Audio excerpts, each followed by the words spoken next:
ये तो बात उचित नहीं है, आप नहीं कर सकते हो तो सेवा छोड़ दो। बोले भाई मैं तो बिहारी जी की सेवा में ही था। बोले सेवा में थे कि यहाँ दातन यमुना जी पर बैठकर दातन कर रहे थे? बोले नहीं, मैं सेवा में था। और कौन कहता है कि सेवा नहीं हुई? जाओ मंदिर खोलो, मंदिर खोलकर बिहारी जी का दर्शन करो। लोग गए। जब गए, जैसे ही निधिवन में प्रवेश किया तो द्वार पर ही ऐसी मादक सुगंध का उनको अनुभव हुआ जैसा कभी नहीं अनुभव हुआ। बड़ी मादक सुगंध। बोली बड़ी सुंदर सुगंध है, कोई बड़ा सेठ जो है वो इत्र दे गया होगा और जिसकी गमक से ये सारा स्थान महक रहा है। जैसे जैसे आगे बढ़ते जाएं वो सुगंध का झोंका तेज होता चला जाए। जाकर ऐसा कोई आज जैसा मंदिर तो था नहीं, एक कुटिया सी थी, उसमें श्री बिहारी जी विराज रहे थे। उन्होंने कुटिया का दरवाजा हटाया, देखा कि पगड़ी के श्रृंगार से लेकर चरण पर्यंत तक सारे श्री अंग में से रंग टपक रहा है, ताजा रंग, और उसमें से ऐसी सुगंध की लपट उठ रही है कि वो जो लोग देखने गए थे वो मूर्छित हो गए। थोड़ी देर में स्नान करके बिहारीदास आए, उनको मूर्छित पड़े देखा, उठाया, क्या बात है? देखा सेवा हुई? बोले हाँ महाराज, ऐसा लगा कि बिल्कुल ताजे कोई इनसे होली खेल कर गया है कोई व्यक्ति, और श्रीअंग पर से जो रंग का जो टपक रहा है उसको देखकर और उसकी सुगंध को हम तो झेल ही नहीं पाए। बोले महाराज 3 दिन से ये मंदिर बंद था, ये होली कौन खिला गया बिहारी जी को? अरे बोले कि कौन खिलावेगा, मैं ही तो खिला रहा था इनको। बोले यमुना जी पे थे कि यहाँ थे? बोले भैया बात ये है कि जैसे ही मैंने दातुन करना प्रारंभ किया, होली की लीला श्री जी ने प्रकट कर दी। बिहारी जी होली खेलने के लिए आ गए और मैंने यमुना जी के तट पर उनको खूब होली खिलाई। जब होली हो गई मैंने इनको यहाँ मंदिर में पहुंचा दिया। तुम देख रहे हो ये रंग, ये सुगंध, बिहारी जी का रंग बिरंगा स्वरूप दिखता है? बोले हाँ दिखता है। बोले अब ऐसा है कि आज से ये बिहारी जी हमने तुम्हारे सुपुर्द किए। बोले क्यों? बोले बिहारी दास एक है, चाहे मंदिर में रहे या यमुना जी पे रहे, एक शरीर से 2 जगह में नहीं रह सकता। अब हमको अल्लाह भजन करना है, जहां हमारी मर्जी आवेगी वहीं आसन को गाड़ देंगे, वहीं बैठे रहेंगे। 10 दिन निकल जाओ, 20 दिन निकल जाओ, कोई ये चिंता नहीं रहेगी कि मुझे कोई काम करना। आशय कहने का क्या है कि ये जो ममता है, ये ममता भजन का आधार है, लेकिन महाप्रभु जी ने इसको मोड़ दिया। इसका भी एक बड़ा मार्मिक चरित्र मिलता है। श्री ममता क्या चीज? श्री वल्लभाचार्य जी महाप्रभु के पुत्र श्री विट्ठलनाथ जी महाराज, उनके विषय में ये ख्याति थी कि विट्ठलनाथ जी महाराज जिसके ऊपर कृपा कर दें उसको श्री कृष्ण का दर्शन करा देते हैं। एक सेठ ने सुना कि श्री विट्ठलनाथ जी महाराज कृपा करने पर कृष्ण दर्शन करा देते हैं।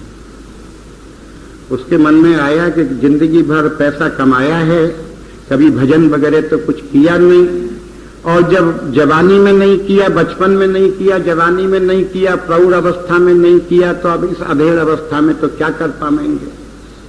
कोई सुगम मार्ग मिलना चाहिए। तो किसी ने उससे कह दिया कि वो विट्ठलनाथ जी महाराज कृपा करते हैं तो कृष्ण दर्शन करा देते हैं। बोले अच्छा। तो बोले अब मेरी कोई जान नहीं पहचान नहीं, अगर मैं उनके पास जाऊं, उनसे कहूं कृष्ण दर्शन के लिए, न कराया तो सेठ जो होता है ना, वो हर चीज को दौलत से तोलता है। बोले ये जो गुरु संत इन लोगों का प्राण जो है ये पैसे में बसता है, अगर एक मोटी रकम भेंट कर दूं तो वल्लभ विठलनाथ जी मुझको श्री कृष्ण का दर्शन करा दें।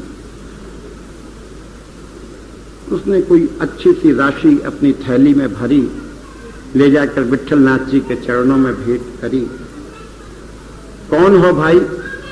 बोले इस तरह से महाराज आपका एक सेवक ही समझिए, ये छोटी सी एक भेंट है। कैसे आए? बोले ऐसा था महाराज कि मैंने सुना कि आप जिसके ऊपर कृपा करते हैं उसको श्री कृष्ण दर्शन दे देते हैं। मैं बड़ा पापी हूं और श्री कृष्ण दर्शन की मेरे हृदय में लालसा है, मेरे ऊपर भी कृपा हो जाए। देखिए, संत की दृष्टि पारदर्शी होती है। पारदर्शी, पारदर्शी का मतलब जो पर्दा भी पड़ा हो तो पर्दे के पार में से भी झांक कर देख ले कि इस पर्दे के पीछे क्या है। ये जो संत के सामने कोई जीव आता है, उसकी पहली नजर में अगर संत है तो उसका पूरा एक्सरे उसकी नजर में आ जाता है, आंखों के सामने। जो ये कह रहा है इसके भीतर क्या है, इसके बाहर क्या है, ये कौन है, क्या इसका स्वभाव है, चाल से पता चल जाता है। विठलनाथ जी महाराज समझ गए, सेठ जी हैं, ये थैली दी है और ये जो कृष्ण दर्शन करना चाहते हैं ये अपने प्रेम के जोर पर नहीं, अपने भाव के जोर पर नहीं, अपने भजन के जोर पर नहीं, इस थैली के जोर पर ये सेठ दर्शन करना चाहता है, थैली का। अगर मैं इससे ये कह दूं कि इस ऐसे दर्शन करने के लिए ऐसी 2, 4, 5 थैली और चाहिए तो भी ये लाके दे देगा। उन्होंने कहा देखो भाई, तुमको किसी ने ये जो कहा कि मैं कृपा करके कृष्ण दर्शन कराता हूं, ये तुमको किसी ने गलत कहा। कृष्ण दर्शन कोई करा नहीं सकता। कृष्ण दर्शन तो तब होता है जब श्री कृष्ण स्वयं दर्शन देना चाहे, तब। उनको कौन बाध्य कर सकता है कि इसको दर्शन दो? इसलिए ये तुम्हारा भ्रम है। अगर इसीलिए तुमने ये भेंट की है क्योंकि हमारा तुम्हारा कोई परिचय नहीं है, शिष्य होते तो मालूम पड़ता कि शिष्य है, भेंट की, परिचय नहीं, तुमने दर्शन करने की लालसा में ये भेंट की है, इस थैली को उठा के ले जाओ, कृष्ण दर्शन नहीं हो सकता। बोले नहीं महाराज, मैं तो बड़ी आशा लेकर आया, कोई तरह से तो हो जाए। तो श्री विठलनाथ जी महाराज ने उससे एक प्रश्न किया। बोले कि एक बात बताओ, तुम्हारी संसार में कहीं आसक्ति है? सेठ ने सुन रखा था कि भगवान को अगर प्राप्त करना है तो बाबा जी होना पड़ता है। ये हम लोगों की धारणा बनी हुई है। जब किसी से हम भजन करने की बात कहते हैं, वो कहता है महाराज अभी तो संसार में लगे भरे हैं, अभी तो साधु कैसे हो जाए। कौन पागल कहता है साधु होने के लिए? हरिवंश महाप्रभु ने गृहस्थ धर्म का पालन किया। गृहस्थ धर्म का 2 ही आचार्य हैं जिन्होंने गृहस्थ धर्म के पालन करने से और परम वैराग्यवान अनुरागमयी उपासना प्रकट की।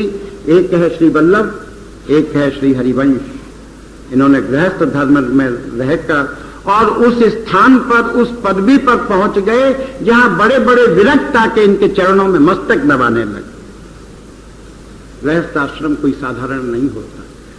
तो उस सेठ के मन में ये विचार था कि मैंने कहीं कहा कि मेरी धन में, दौलत में, स्त्री में, पुरुष में, गृहस्थ में, किसी में मेरी आसक्ति है, तो महाराज जी को दर्शन न कराने का बहाना मिल जाएगा। तो बोले कि नहीं महाराज, मेरी किसी में नहीं। अरे बोले भाई, संसार में रहे, आदमी में ना हो तो पशुओं में आसक्ति हो जाती है। जो बहुत से लोग अपने घरों में कुत्ता पालते हैं, जब कुत्ता मर जाते हैं तो कुत्ते के मरने का भी ऐसा ही शोक मनाते हैं जैसे घर का कोई प्राणी चला गया हो। बोले कुत्ता मर गया, ये तो कुत्ते हैं, मरते रहते हैं, जीते रहते हैं, सैकड़ों रोज मरते हैं, उनके लिए तो नहीं करते। बोले इससे मेरी ममता पड़ी हुई है, इस कुत्ते में मेरी ममता थी, ये ममता रुला रही, कुत्ता नहीं रुला रहा, इसके प्रति मेरी लगी हुई ममता रुला रही। तो बोले ऐसा तो किसी से होता है, तुम कहते हो तुम्हारी आसक्ति नहीं। बोले हाँ, किसी से नहीं। तो बोले जब भैया किसी से तुम्हारी आसक्ति नहीं है तो अपनी ये भेंट उठाओ, यहां से जाओ, तुमको कृष्ण दर्शन नहीं हो सकता। अगर तुम मुझसे ये कह देते कि मेरी पत्नी में आसक्ति है, मेरे पुत्र में आसक्ति है, धन दौलत में आसक्ति है, संसार की किसी अन्य वस्तु में आसक्ति है, तो मैं क्या करता? तुम्हारी उस आसक्ति की धारा को वहां से हटाकर श्री कृष्ण चरणार बिंद में लगा दी। जब तुम्हारे पास बीज ही नहीं है तो पेड़ कहां से आवेगा? पेड़ के बिना फूल कहां से आवेगा? फूल के बिना फल कहां से आवेगा? फल के बिना रस कहां से आवेगा? रस के बिना माधुर्य कहां से आवेगा? तुम्हारे पास तो बीज ही नहीं है।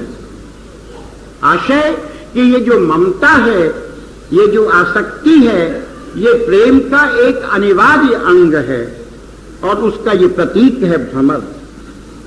भ्रमर की जो रसिकता है, इसकी उस फूल के प्रति जो आसक्ति है, वैसे इतना उसके प्रति आसक्त रहता है जब तक रस पीता है कि भ्रमर के विषय में ये मान्यता है, ये कमल के विषय में, कि कमल दिन में खिलता है, रात में मुरझाता है। जब दिन में कमल खिलता है तो भौरा आता है, उसके ऊपर बैठता है, उसका रस पान करता है और उस रस के माधुर्य में इतना डूब जाता है कि उसी में चिपका रह जाता है। शाम होती है, शाम होने पर सूर्य जब अस्त होता है, कमल के कोश बंद हो जाते हैं। भौरा चाहे तो लकड़ी में सुराख कर सकता है, लेकिन कमल में छेद नहीं करता, उसमें इतनी आसक्ति होती है। महाप्रभु जी ने इसका सद्गुण भी देखा। बोले भाई चिपकना तो जानता है लेकिन टिकना नहीं जानता, इसलिए रसिक तो है। इसका जो प्रेम है ये नश्वर प्रेम है, नश्वर। तो बोले कि भ्रमर जैसी रसिकता, तो बोले फिर अनन्यता कहां से आवे? बोले अनन्यता का मतलब है जो हमको दृढ़ रखे, कहीं एक को छोड़कर दूसरी जगह न जाने दे। वो जो भाव है, उसका जो उदाहरण है, उसका जो आदर्श है, कौन है? वो है मछली।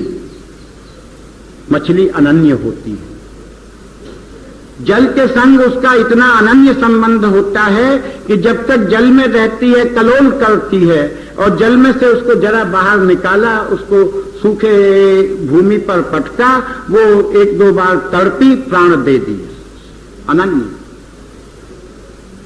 अब इसमें क्या है कि जो अनन्य है उसको रसिकता का सुख नहीं है, जो रसिक है वो उसको अनन्यता का सुख नहीं है।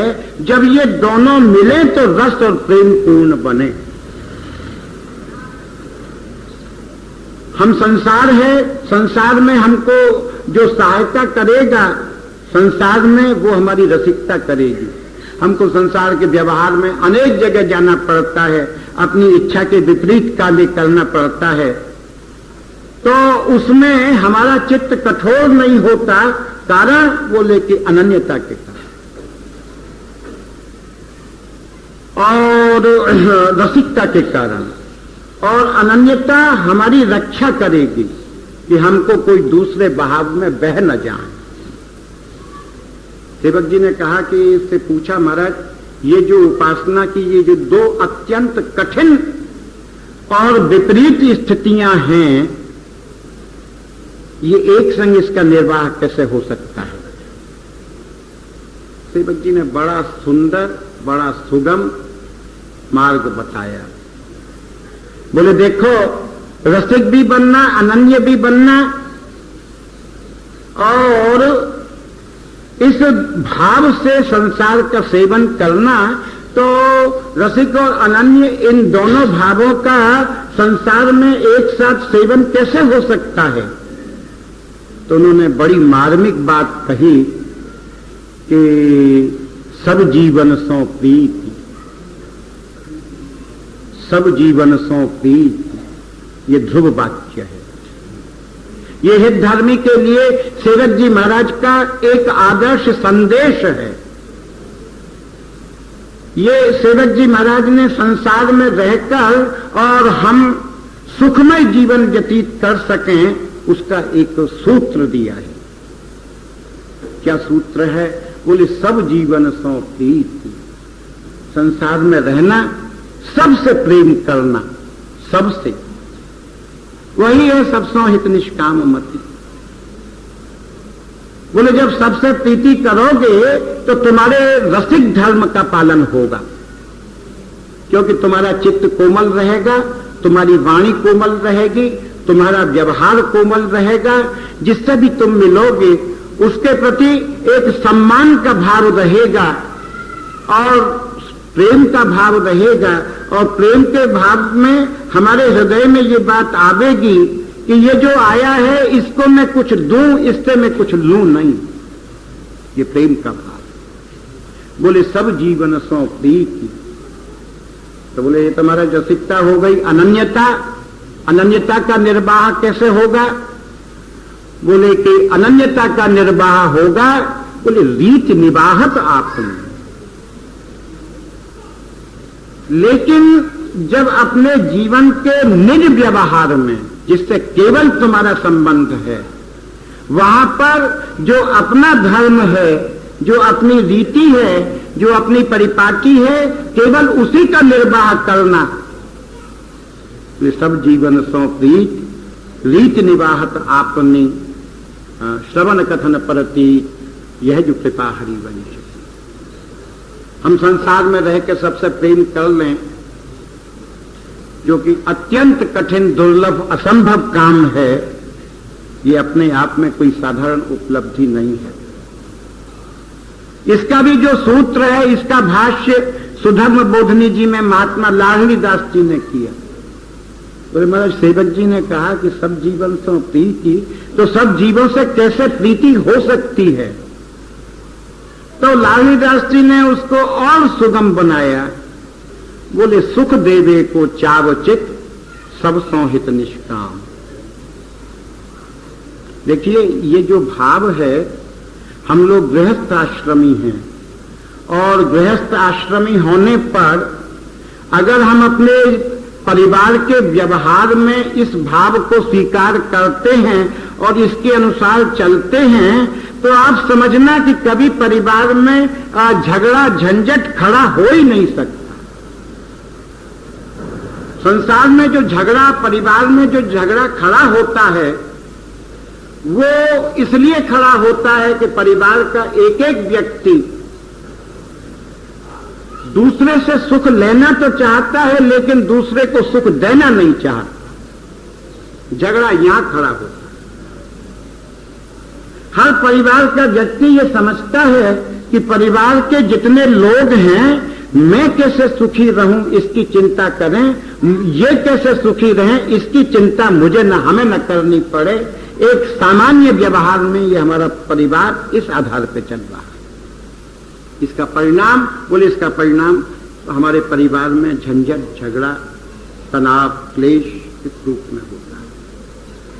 जब हमारे द्वारा ये भाव बनेगा कि ये सब मेरा परिवार है और मेरा परिवार सुखी रहे, और इसके सुख में मैं जो अधिकतम त्याग कर सकूं वो मैं करूं। बोले परिवार में हम जब त्याग करते हैं, परिवार के लिए त्याग करते हैं, हमें बदले में परिवार कुछ देता है। बोले हाँ, ये जो सेवा है, टहल है, ये हमारा अपनत्व है, ये खाना है, पिलाना है, ये परिवार तभी तक देगा जब तक कि हम उसका हित पूरा कर रहे।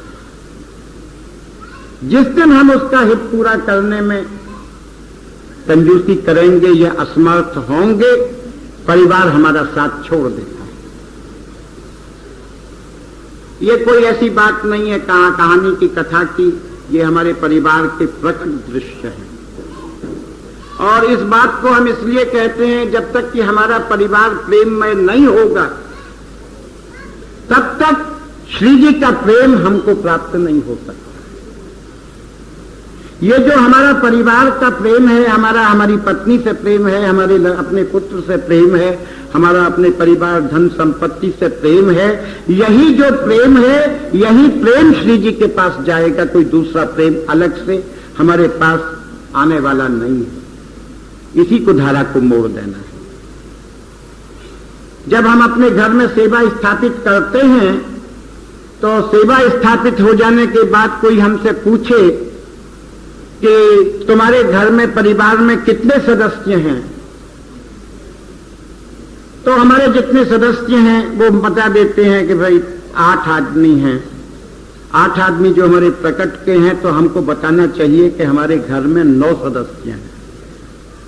जो परिचित होता है वो परिचित पूछता है कि तुम्हारे परिवार में तो 8 ही लोग, और 9 कौन सा आया, नया कौन है वो?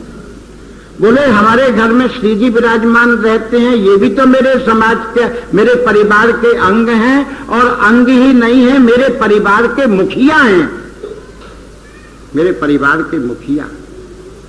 इसलिए जब हमारे अंदर अपने श्री जी के प्रति ये भाव जगेगा ना, तब कभी कोई भी उत्सव आवेगा, पर्व आवेगा, जब हम अपने बच्चों के वस्त्र सिलवाएंगे, अपनी स्त्रियां अपने लिए साड़ियां लेंगी, पुरुष अपने लिए वस्त्र सिलवाएंगे, हमारे मन में ध्यान आवेगा कि सबके कपड़े सिल रहे हैं, श्री जी की पोशाक का भी एक कपड़ा ले चल। क्यों? बोले जब सारे परिवार के नए कपड़े सिल रहे हैं, श्री जी भी मेरा परिवार है, ये उसके प्रति एक ममत्व पैदा होगा। तो कहने का तात्पर्य क्या है कि सुख देने का जो भाव है, ये व्यक्ति के स्वभाव का एक सहज अंग है। लाड़ीदास जी बोले सुख देवे को चाव चित, बोले अपने हृदय में उत्साह रखना, विवशता से सहायता मत करना, सुख मत देना। किसी की गरीबी को, किसी की के अभाव को देखकर सुख देने का भाव मत रखना। दूसरे को सुखी देना, हमारा देखना हमारा स्वभाव बन जाए। हम किसी का कष्ट न देख सकें, हमारे हृदय में इतनी करुणा भर जाए। लेकिन होता यह है कि जब सुख देने के समय में तो व्यक्ति सुख दे देता है, लेकिन जब सुख लेने का समय आता है तो वहां उसके संग बड़ा धोखा हो जाता है। जब हमारी वृद्धावस्था आती है, जब हमको सहारे की जरूरत पड़ती है, और जिनको हम अपना सहारा समझते हैं वो जब दगा दे जाते हैं, आंख चुरा जाते हैं, तो उसके अंदर कष्ट होगा, चित्त में क्लेश होता है। मैंने इनके लिए क्या क्या नहीं किया, समय पर इन्होंने क्या किया। उससे आखिरी समय व्यक्ति को पीड़ा होती है, पीड़ा को लेके जाता है। बहुत से लोग तो अपनी संतान को दुष्शीष भी दे जाते हैं कि जैसा तैने मेरे संग व्यवहार किया है, मैं तो लाचार हो गया, मैं तुझसे कुछ कह नहीं सकता, लेकिन याद रखना इससे बड़ा बुरा व्यवहार तेरे संग तेरे पुत्र करेंगे, जरा वक्त आने दे। दुष्शीष, इसका बड़ा अमंगल भी हो जाता है। वो जो दुष्शीष निकलती है अपने के मुख से, जिसके मुख से आशीष निकलनी चाहिए, वो मुख जब दुष्शीष के लिए विवश होता है, कारण बोले कि वो आशा करता है कि मैंने जो इसको सुख दिया, इसके बदले में मुझे सुख दे। लालनीदास जी ने इससे मुक्त कर दिया कि किसी का भी भला करना, किसी को भी सुख देना, किसी को भी कोई भी उसको सुख पहुंचाने वाला कार्य करना, उससे ये आशा मत करना कि बदले में ये भी मुझे सुख दे। इसका मतलब बोले कोई बदले में हमको बुराई देगा, हमारे चित्त में कोई क्लेश नहीं उत्पन्न हो। इससे क्या होगा? बोले संसार में रहकर रसिकता का और अनन्यता का जो एक समन्वय जो है वो सहज भाव से पूरा हो जाए। इसलिए महाप्रभु जी सेवक जी महाराज ने सेवक वाणी जी के माध्यम से और प्रिया प्रीतम की रस रीति, हरिवंश महाप्रभु जी की रस रीति, इसका जो हमारे सामने जो इसकी दृष्टि रखी, इस दृष्टि का एक ही कारण है कि किसी तरह से हमारी जो दृष्टि है ये दृष्टि शुद्ध हो जाए, दृष्टि शुद्ध हो जाए। जब तक दृष्टि हमारी शुद्ध नहीं है तब तक हमको दृश्य दिखाई नहीं पड़ सकता। जैसी दृष्टि वैसी सृष्टि। इसका दृष्टि का एक बड़ा मार्मिक उदाहरण मिलता है। दक्षिण में महात्मा हुए समर्थ रामदास, शिवाजी महाराज के गुरु, उन्होंने एक रामायण की रचना की। रामायण की रचना करके उसकी कथा करते थे, तो कथा चलती रही। सब लोगों को ये मालूम है कि जहां राम की कथा होती है वहां हनुमान जरूर जाते हैं।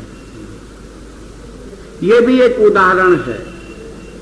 हनुमान क्या कथा सुनेंगे जिनके रोम रोम में राम बसे हुए हैं। किसी ने हनुमान जी से पूछा, बोले कि महाराज आप कथा सुनने काहे को आते हो? बोले इसलिए आता हूं कि राम का रस है और ये रस मेरे लिए रसायन है, जितना रस पान हो जाए उतना ही लाभ। हनुमान जी ये कहते हैं और हमारे रसिक लोग ये कहते हैं हमने सब सुन लिया, अब क्या सुनना, वही रोज रोज की बात। ये रस रसायन बने तब इसमें चाव आवेगा। तो जब आप रोज रोज आमेंगे, एक ही सुनी बात को बार बार सुनने में ऐसा लगता है कि ये बात आज हमने पहली बार सुनी, ऐसी बात हमने पहले कभी नहीं सुनी, क्योंकि इसमें रस है। भागवत सैकड़ों बार लोग सुनते हैं, वही कृष्ण चरित्र है, वही सब चरित्र है, क्या सुनने जाते हो, बार बार सुनने जाते हो। बोले कि जब सुनने बैठते हैं ऐसा लगता है पहली बार बैठे। उसकी जो रस की नवीनता है, वो रस की नवीनता हमारे चित्त को आकर्षित करती है, हमारे चित्त को विवश करती है कि हम यहां जाएं। हनुमान जी भी रोज उस कथा को सुनने आते थे। एक दिन प्रसंग आया कि श्री राम ने सीता जी की खोज के लिए जब हनुमान जी को भेजा तो अपनी पहचान के लिए एक अंगूठी दी थी, और उस अंगूठी का जो नग था उसका रंग सफेद था। हनुमान जी ने सुना, थोड़े चौंके, लेकिन ऐसा मन में सोचा कि कभी कभी बोलने वाले व्यक्ति को कभी ध्यान नहीं रहता है, कुछ बात भूल से भी निकल जाती है, स्वाभाविक बात है। बोले शायद भूल से ये नग का जो रंग है ये गलत बता गए। फिर कोई प्रसंग आया तो उन्होंने समर्थ रामदास ने फिर कहा कि जो हनुमान जी को उन्होंने नग दिया था उसका रंग सफेद था। बोले कि नहीं, ऐसा लगता है कि इनको भ्रम है, यही गलत हो गए।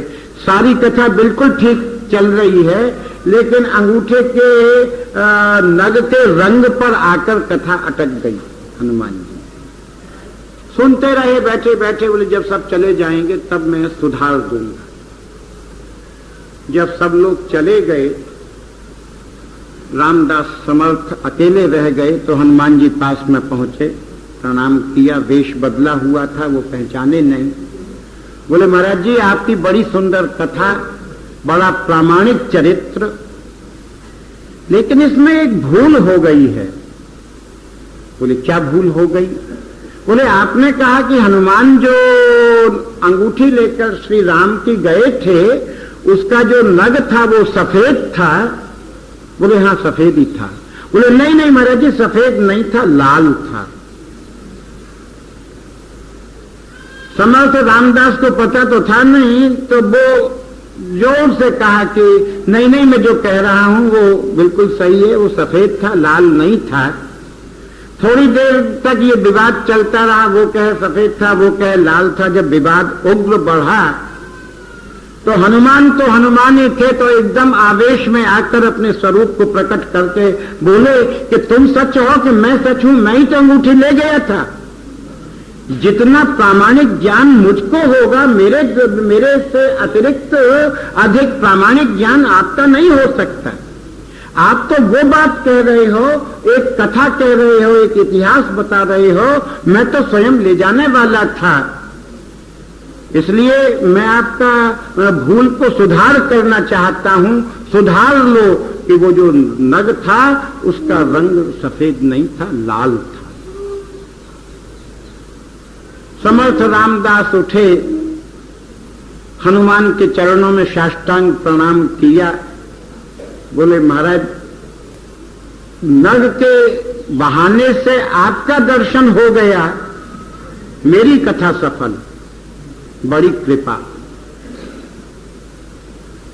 आपकी दृष्टि में मेरी ये भूल न खटकती तो मुझे आपके दर्शन का लाभ नहीं हो सकता, आपकी बड़ी कृपा। तो बोले अब अपनी रामायण में इसको सुधार लेना कि वो नग जो था वो सफेद था।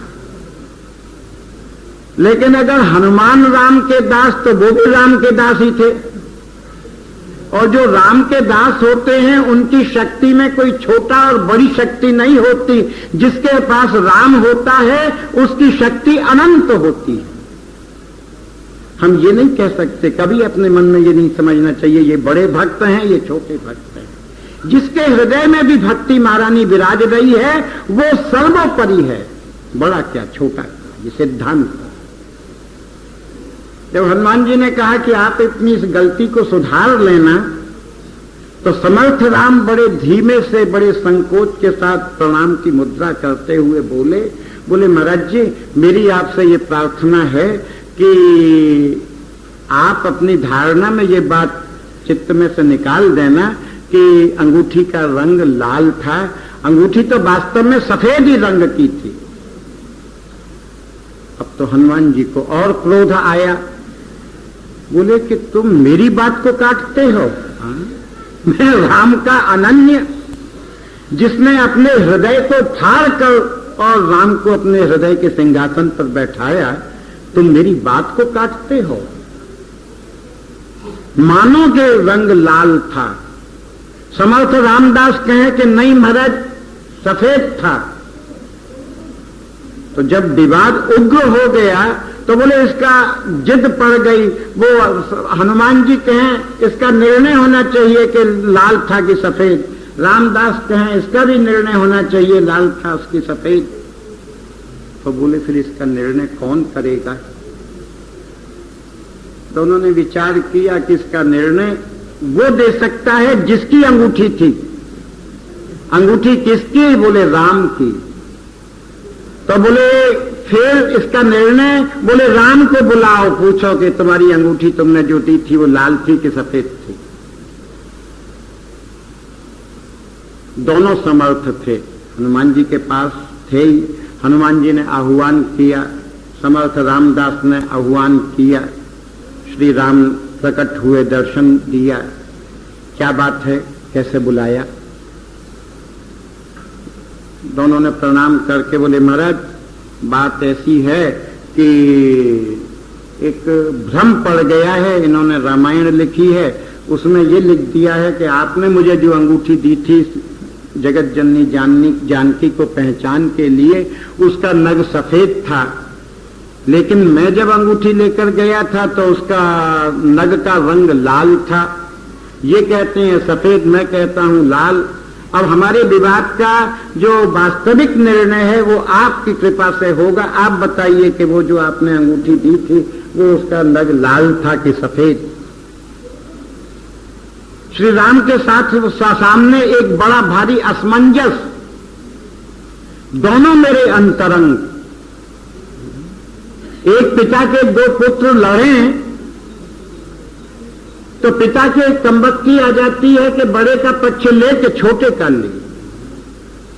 एक गुरु के सामने दो शिष्य अपना विवाद लाकर सामने रखें तो गुरु के सामने धर्म संकट खड़ा होता है कि किसकी बात को सच मानूं कि किसकी बात को सही मानूं, क्योंकि निश्चित है कि जिसके लिए ये कह दिया जाएगा कि नहीं ये सही है वही दुश्मन हो गया।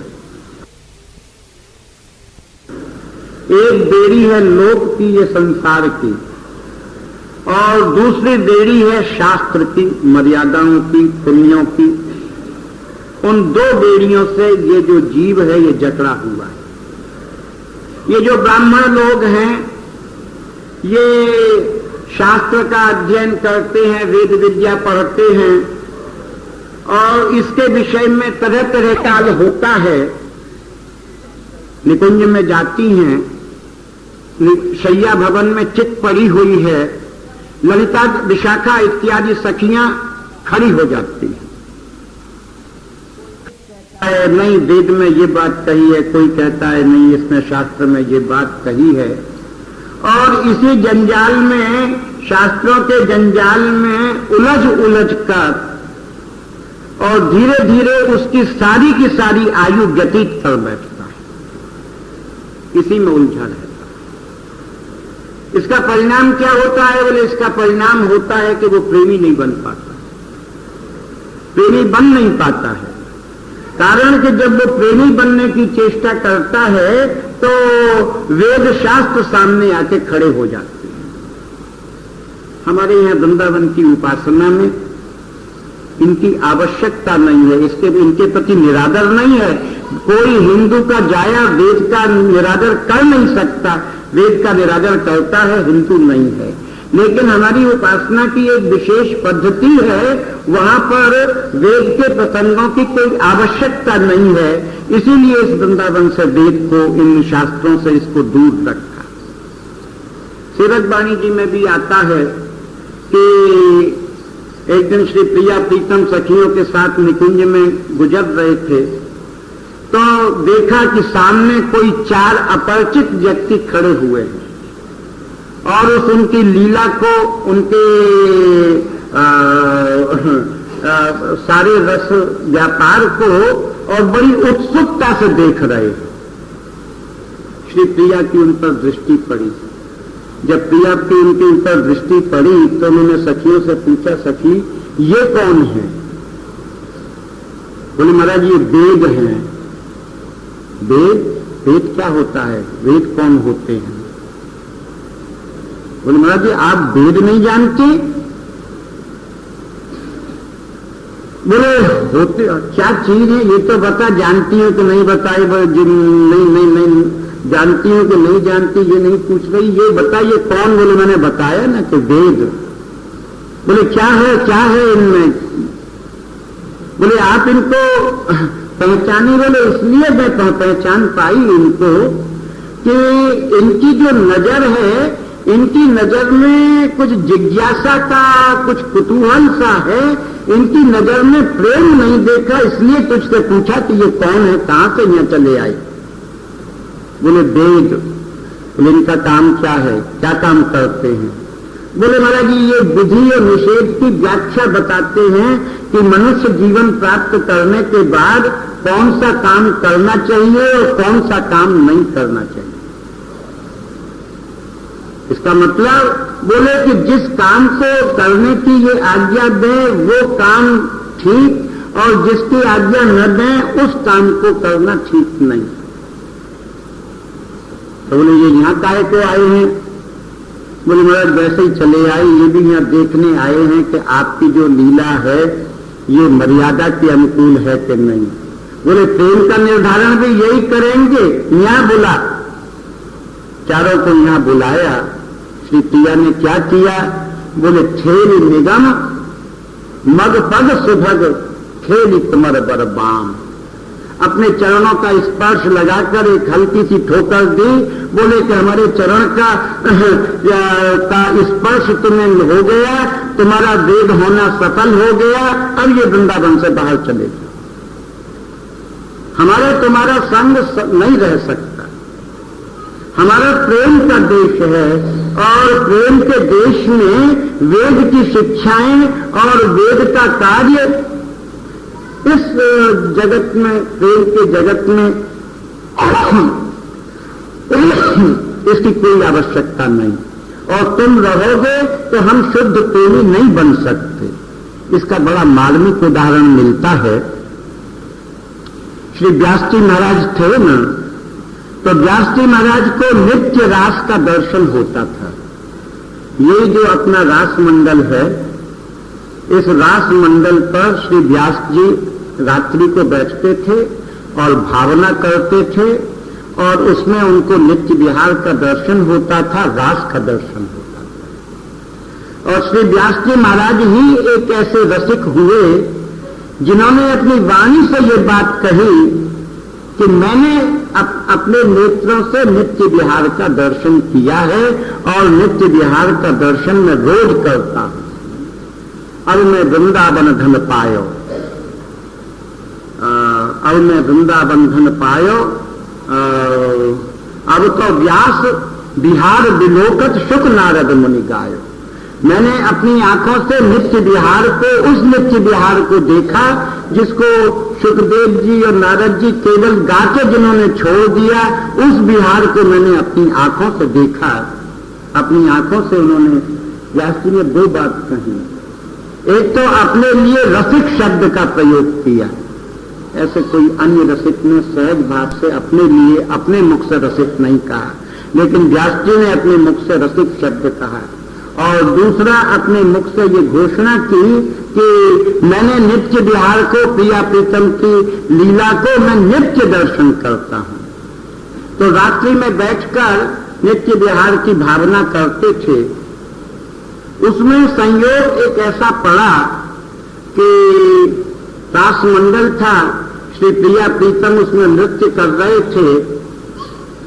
श्री प्रिया के नृत्य करते समय पता नहीं कैसे उनके चरण का नूपुर टूट गया।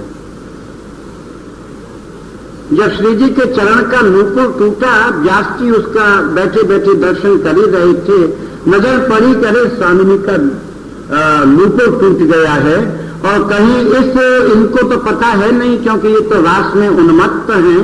अगर कहीं असावधानी से ये नूपुर का कोई मनिया चरण में आ गया तो गजब हो जाए। क्या करें? एक गमारी सी बात तो ये थी कि उनको पकड़ लेते और पकड़ कर रोक के कहते कि मेरा नूपुर टूट गया है, इसको मैं बांध देता हूं। लेकिन ऐसा नहीं कर सकते थे, इसमें नागरिकता खत्म हो जाती है। हमारी जो उपासना है ये ग्रामीण उपासना नहीं है, नागरी उपासना है, नागरी उपासना। व्यास जी ने कहा क्या करूं, कैसे करूं, ये तो प्रिया तो नृत्य कर रही हैं, कैसे बांधूं, यहां मेरे पास कुछ बांधने को भी नहीं है। तो एकदम सहसा नजर पड़ी, शरीर पर जनेऊ धारण था। खुश हो गए, काम बन गया। और उन्होंने अपना उस जनेऊ का उठाया, हाथ से पकड़ा, उसमें से एक डोरा तोड़ा, और डोरा तोड़कर जिस गति में, जिस लय में श्री प्रिया नृत्य कर रही थी, उसी गति, उसी लय में नृत्य करते हुए पहुंचे। एक ऐसी भावना उत्पन्न की जिसमें कि श्री प्रिया को एक क्षण के लिए खड़ा होना पड़ा, और उन्होंने जाकर अपने जनेऊ से उस नूपुर को बांध दिया। अब अगर हम इसको पुण्य पाप की दृष्टि से देखें, व्यास जी के इस कृत्य को किस रूप में देखेंगे? अगर रसिक दृष्टि से देखें तो बहुत उचित किया, और अगर जाति और ये सब शास्त्र की परंपरा से देखें तो व्यास जी ने बड़ा गहरा अपराध किया, क्योंकि किसी ब्राह्मण के द्वारा अपने हाथ से जनेऊ को तोड़ना ये महान अपराध, और अपने अंग में धारण यज्ञोपवीत को अपना जो प्रसादी है उसको प्रिया जी के चरणों में बांधना ये और भी अपराध।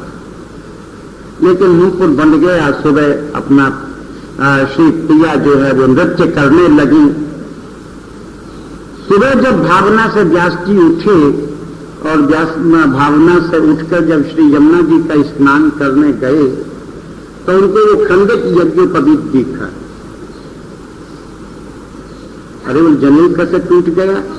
सारी रात की घटना उसका स्मरण हुआ कि रास देख रहे थे, प्रिया जी नृत्य कर रही थी, उनका चरण का लूटो टूट गया, मैंने उसको जनेऊ को तोड़कर उसके डोरे से उसमें गांठ लगा दी।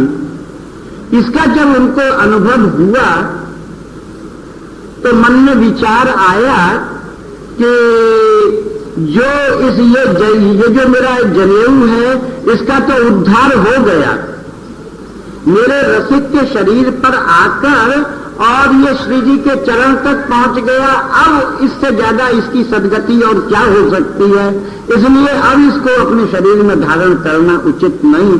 उन्होंने जनेऊ उतारा और यमुना जी में बहा दिया। ब्राह्मण कर सकता है ये काम? नहीं कर सकता, केवल रसिक कर सकता है। वहां से जब लौटकर आए और लौटकर आने पर उन्होंने लोगों ने पूछा, व्यास जी तुम्हारा जनेऊ कहां गया? बोले यमुना जी में बहा दिया। क्यों? बोले कि इसलिए बहा दिया कि वो रात्रि को मैंने उसको तोड़कर श्री जी के चरणों में नींबू में बांध दिया था, इसकी सदगति हो गई, अब इसको पहनने से क्या लाभ?